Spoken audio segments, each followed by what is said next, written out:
Hey guys, welcome back. It's day 38. I'm Henry and you're watching Henry's Millions. What is Henry doing with all these videos? He could be doing clickbait instead, talking about relationships and money, like many others on YouTube. Instead, he's talking about useful topics that help improve our quality of life. I pick topics that help me just as much as they hopefully will help a viewer. Thank you for my current subscribers. And so, as you know, we've been talking about self-forgiveness and forgiveness. And we're going to continue with that. And I can't wait to get back to that.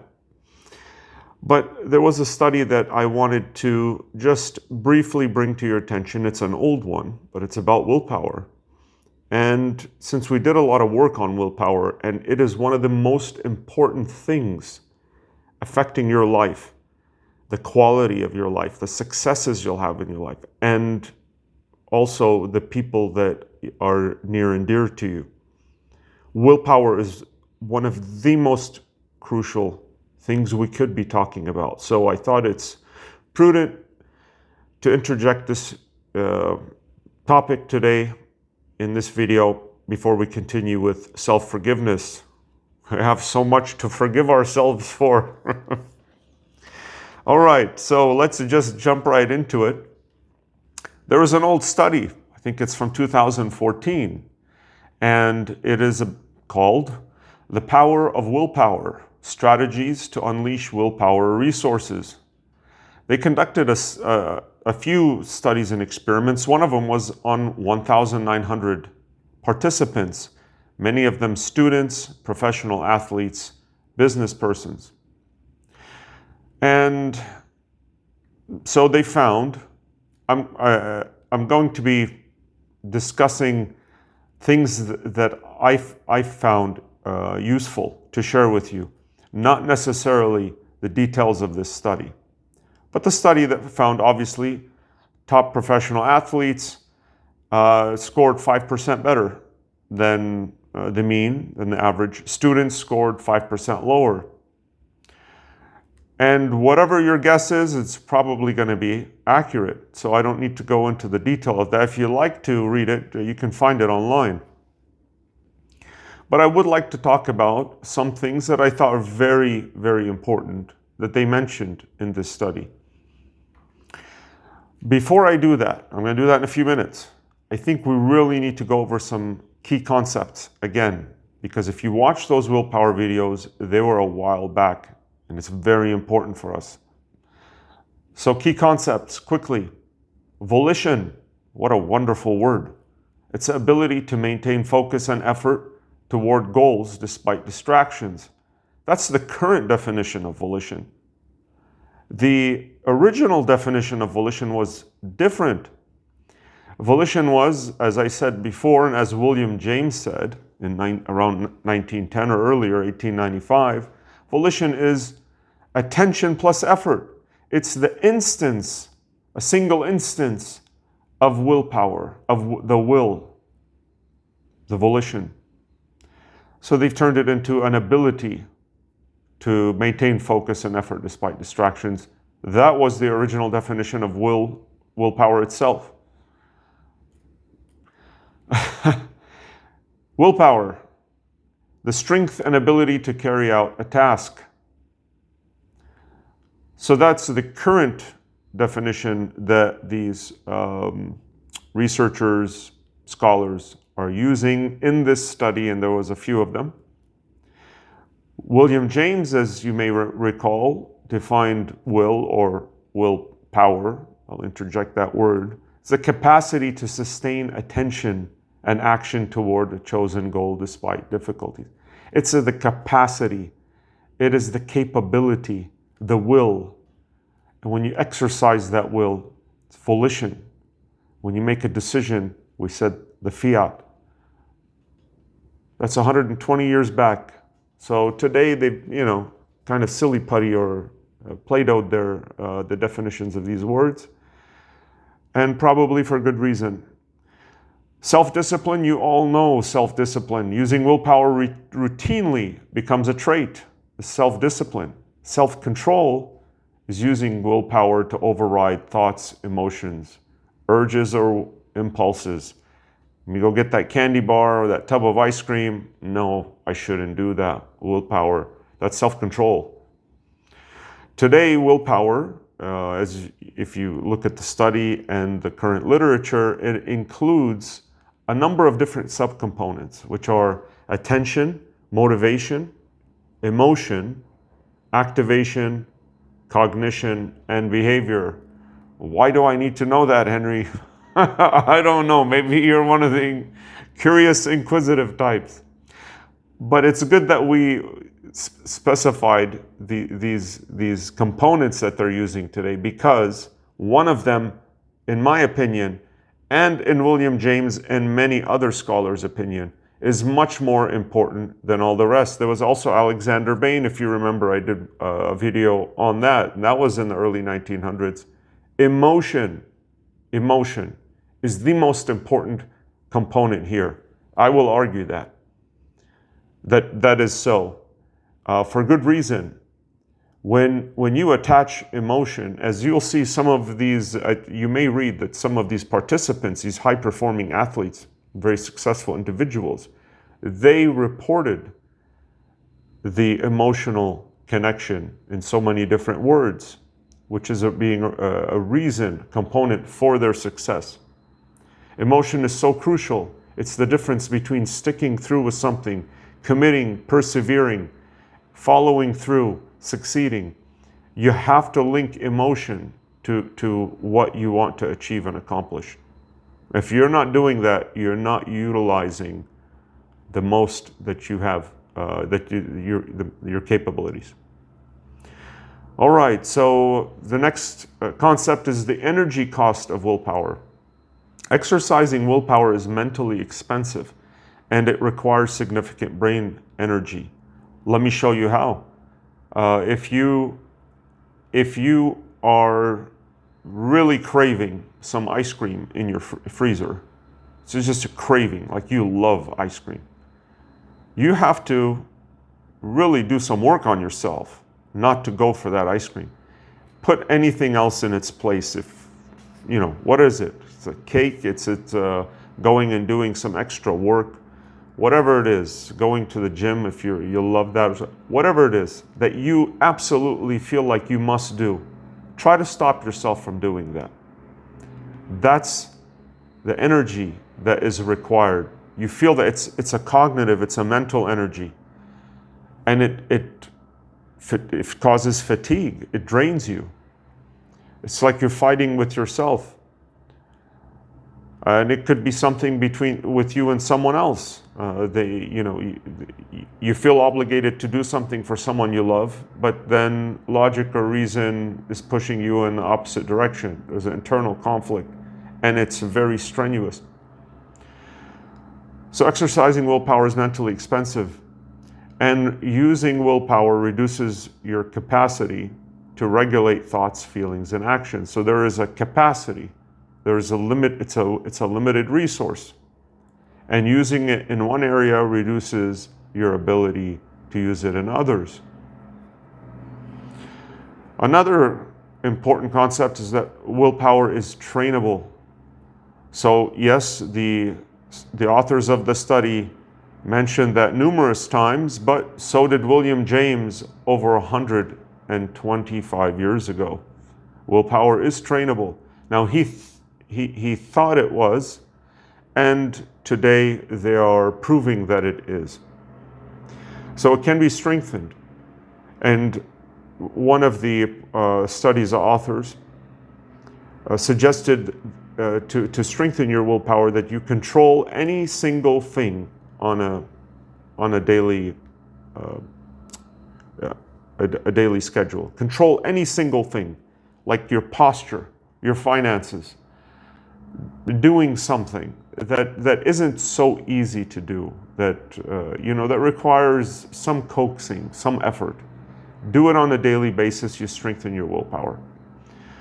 And all acts of willpower reinforce each other. It's another point. All acts of willpower reinforce each other, which means that as you get better at doing things that you don't necessarily want to do, you overcome laziness, you overcome routine, you overcome being tired, you overcome, we'll talk later about it, comfort zone. It strengthens your willpower, and it will reinforce your usage of willpower in other areas of your life. Okay? All acts of willpower reinforce each other. So also maintaining an energy balance is super important. Rest, diet, stress reduction, they support willpower, they really do. If you are tired, if your brain is drained, it's the end of the night, nothing is gonna work. Not only willpower, nothing works. All right, next, motivation and commitment. All right, so here's where we get into the study's participants, and these I think were from the top performing athletes that perform better than average. So they report needing, so they were asked, they were interviewed and asked why were they so successful at what they were doing. And they reported that they have this need to achieve, that they needed to prove themselves, or they had to fulfill a duty, or some idea or act of justice, you know.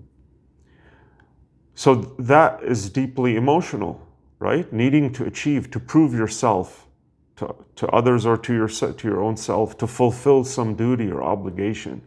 These are real deep purposes. The key word here is deep. It's a deep purpose. It's a deep desire, deep drive. That was what some of them reported. Others reported an inner voice that drives their personal needs, goals, and purposes. They had an inner voice that helped them. Obviously, it was positive, it was supportive, it wasn't negative. We need our inner voices to be supportive. We can make future videos about this. I don't know if I remember specifically talking about negative internal dialogue or internal voices that are not yours, but belong to influential others, primary caregivers, role models, and so on. A lot of our inner dialogue is not ours. So it's important to find your authentic inner dialogue, and it's authentic. The authentic voice, your voice inside your mind, is not overly critical, or it's not critical for the most part. It's supportive.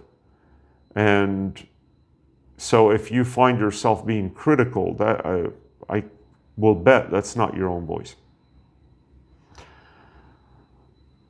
Also, they reported a commitment to an objective being more important than the objective itself. The commitment, the promise with your promise with yourself or promise with others, the commitment is more important than the objective, what it is you're working for or towards. Making promises to oneself or others creates a psychological contract that influences later actions. Of course, if you tell others what you're going to do, what goal, challenge, objective you're going to embark on or work on, there's a social pressure you're creating there. And you don't want to be discounted in the future. You don't want to not trust yourself in the future. So the promises are very important.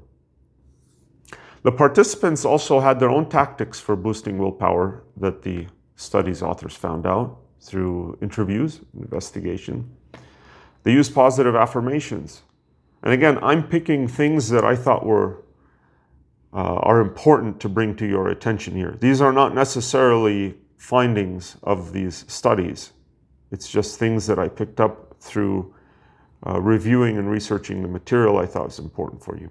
Positive affirmations, these top performing athletes reported they used that to combat negative thoughts with positive self-talk and distraction techniques, okay? Some of them employed chunking, which is breaking objectives down into smaller, manageable pieces and tackling them one by one.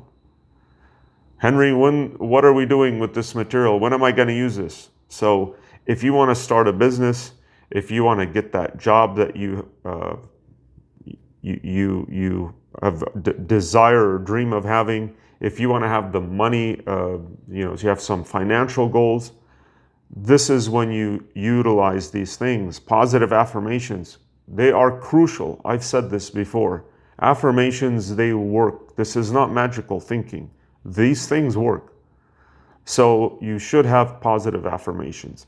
Daily basis, before you sleep, when you wake up, whatever it is. There's a lot of great affirmations online that you can use for your own purposes. Neville Goddard is one of them. There's another individual, Joseph. I'll put his name in the description. Besides that, so chunking is great, because if you have some large goal or objective, let's say you have significant financial goals, break it down into chunks. You want to start a business or a new initiative, break it down into chunks. This is very, very helpful feedback here from the participants. An emotional connection is the third thing that some of them said, they exhibited with the commitments. Emotions and mind-body responses play a larger role than mental processes. I said this in an earlier video. Emotions are crucial. And visualization. So some participants visualize the challenge ahead to prepare themselves mentally. Fantastic. I actually would have thought differently. I thought they'd visualize the end state, the successful end state. But they actually visualize the challenge ahead, so they prepare themselves mentally. That is wonderful. So you win just by visualizing, whether it's the positive outcome or challenges along the way. You're going to win either way. Visualization is key, very important. So I shared those 4 tactics with you guys that the participants use to boost their willpower: positive affirmations, chunking, emotional connection, and visualization. Great. Now the study's authors identified 4 key processes for mobilizing willpower. Okay, so I gave you 4 from the participants. I gave you 4. I'm give you 4 right now from the authors. One of them is committing, making promises to oneself or others, and you should tie it to a deeper purpose or a need. Goals are secondary to the tactics for committing. I want to say something about that. Goals are definitely not as important as everyone makes them out to be. Matter of fact, you don't need any goals to achieve great success in your life. To achieve anything, you don't need a single goal. My greatest successes in life came at a time when I had 0 goals. Goals do help. I'm not saying they don't, but they're nowhere near as important as people make them out to be.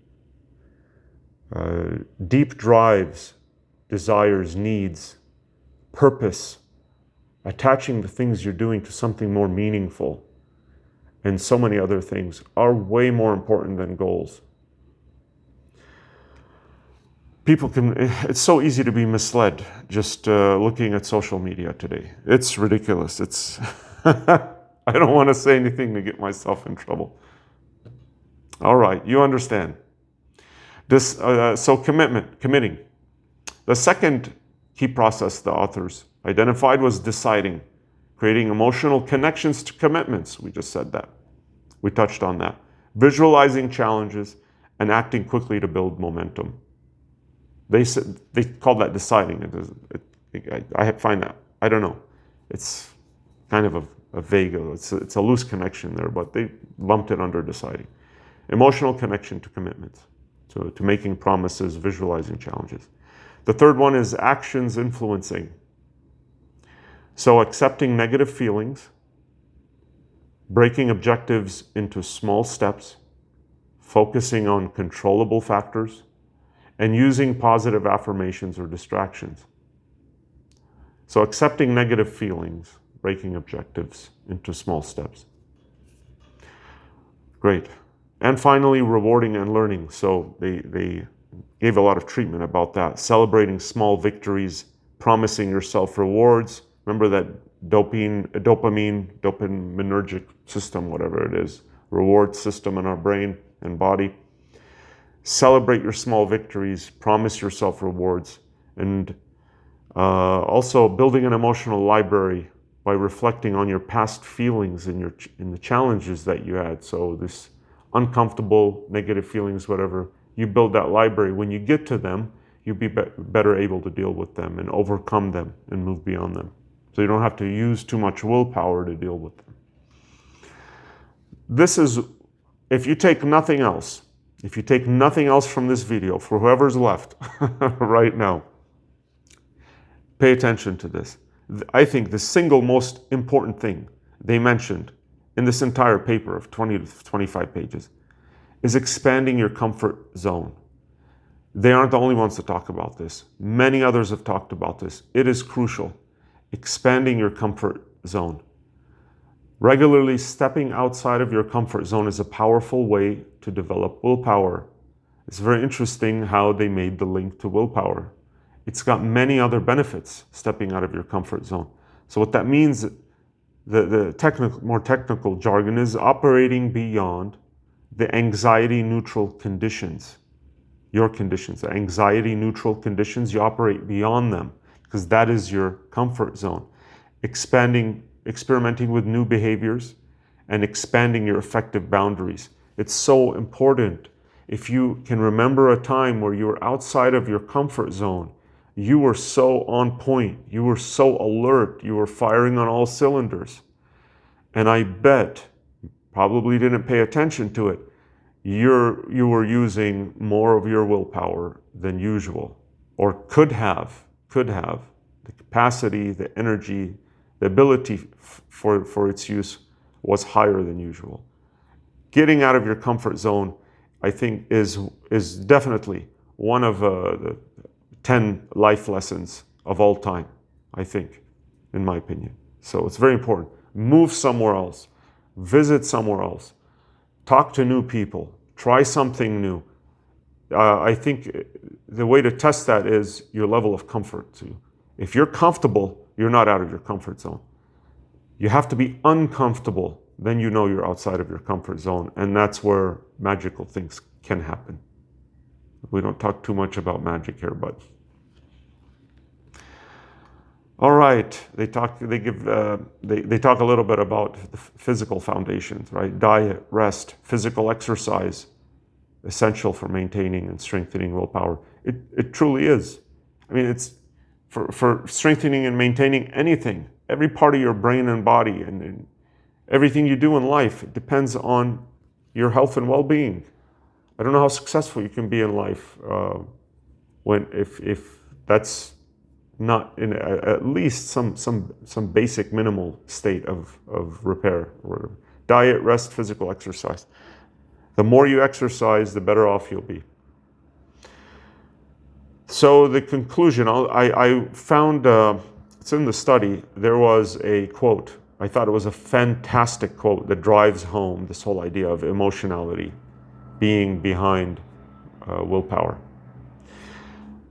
So this is this came from the Upanishad, which is one of the oldest Hindu philosophical scriptures from the 7th or 6th century BC. That's a long time ago, right? Thousands of years ago. Here's what it said. It's translated into English. And this, I'm going to leave you with this today. You are what your deep driving desire is. As your desire is, so is your will. As your will is, so is your deed. And as your deed is, so is your destiny. Thank you. Look out for the next installment. Oh, come on. Every time.